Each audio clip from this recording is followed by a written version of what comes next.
المعلم وفه التبجيلا كاد المعلم أن يكون رسولا قم للمعلم وفه التبجيلا كاد المعلم أن يكون رسولا علمت أشرف أو أجل من الذي يبني وينشئ أنفسا وعقولا علمت أشرف أو أجل من الذي يبني وينشئ أنفسا وعقولا سبحانك اللهم خير معلم سبحانك اللهم خير معلم علمت بالقلم القرون الأولى.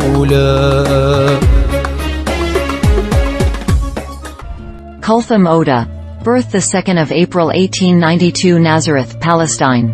Death the 24th of April 1965, Russia. Kulthum was the fifth daughter born to parents expecting the first boy, so her birth was a disappointment to the family. She was not considered to be good-looking, so the thin dark girl grew up unable to remember any parental affection. Indeed, she recalled that her mother would often make fun of her looks. She had no avenue of escape except study. Her mother opposed this strongly, but her father insisted on her education and sent her first to an elementary school run by the Palestinian Russian Society. The young girl worked hard and her grades placed her at the top of her class. Regulations at that time gave the top female student the chance to complete her education, for free, in a boarding school.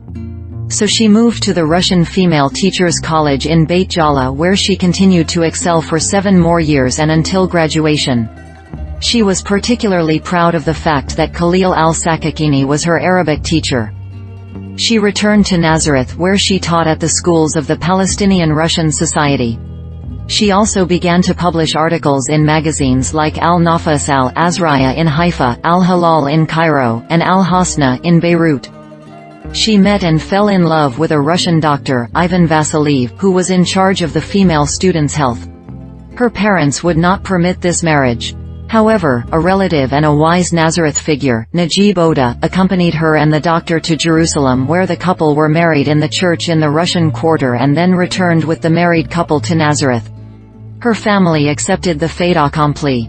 The year was 1912.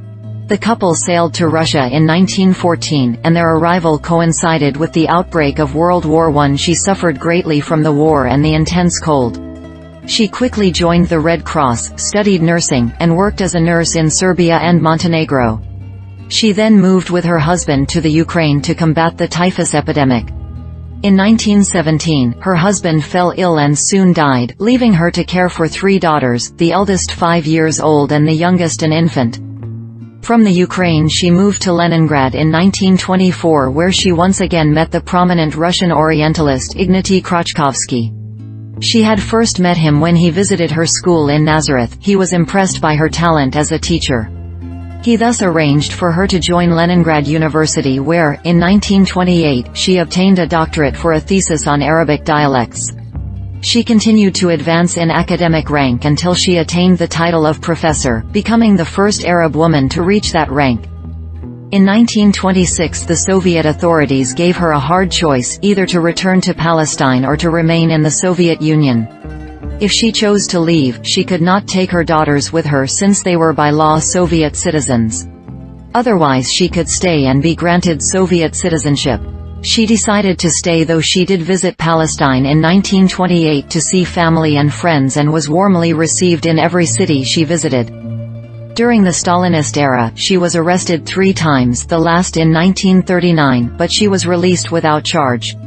She soon became the subject of great admiration by various Soviet groups, especially the political class. Thus, when the Nazis invaded the Soviet Union, she was among those transported to the interior in order to protect their lives.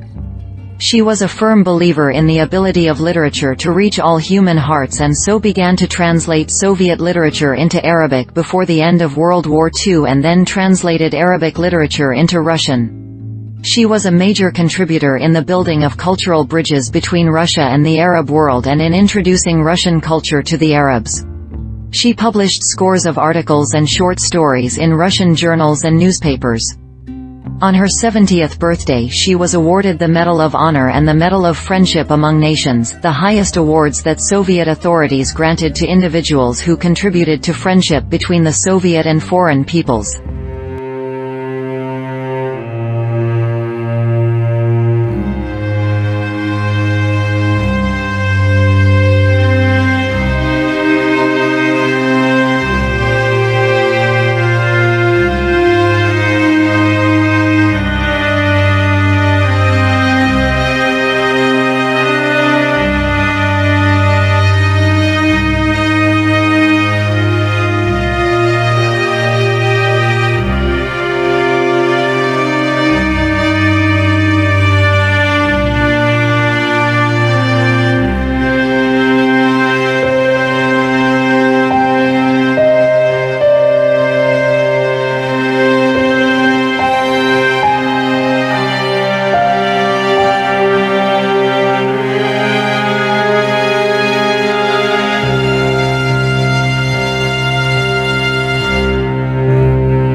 Husseini.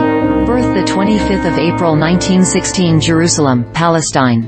Death 1994, Jerusalem. Her elementary education was completed at the Islamic Girls' School near Al-Aqsa Mosque.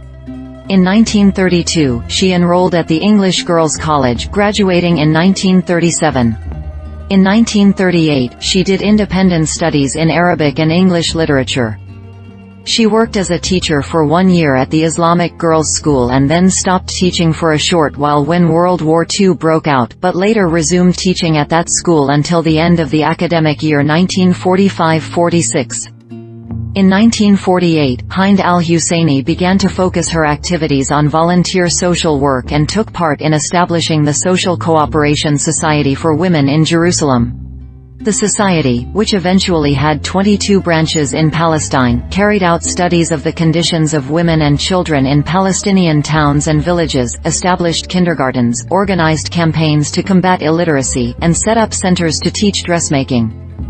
In April 1948, while passing through the Old City of Jerusalem on her way to attend a meeting, Husseini saw a group of refugee children wandering in the streets, the oldest being 9 years old.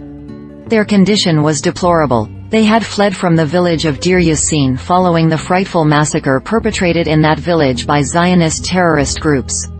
She decided on the spot to take them to her apartment and later moved them to her family home.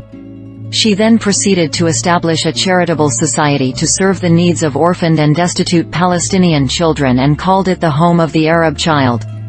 During the Israeli aggression of June 1967, Husseini transformed the Home of the Arab Child into a clinic to treat the wounded. But this did not save it from Israeli attack. The clinic was shelled and half of it was totally destroyed. It was rebuilt with assistance from the Norwegian Red Cross.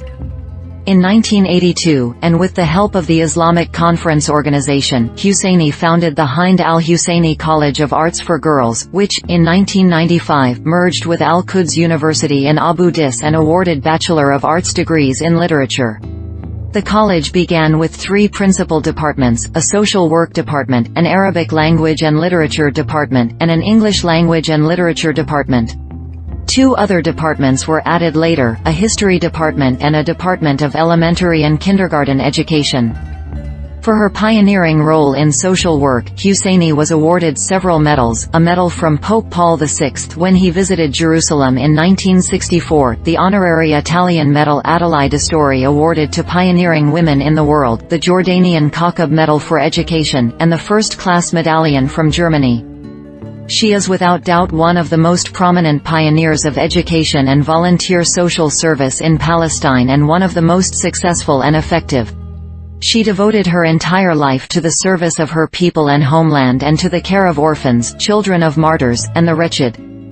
In 2010, the Palestinian film director Sahira Durbaz narrated, in her documentary I Had 138 Pounds, the story of Husseini's limitless commitment to the cause of orphan children. In his political film Miral, produced also in 2010, Julian Schnabel told parts of the story of Hind al-Husseini.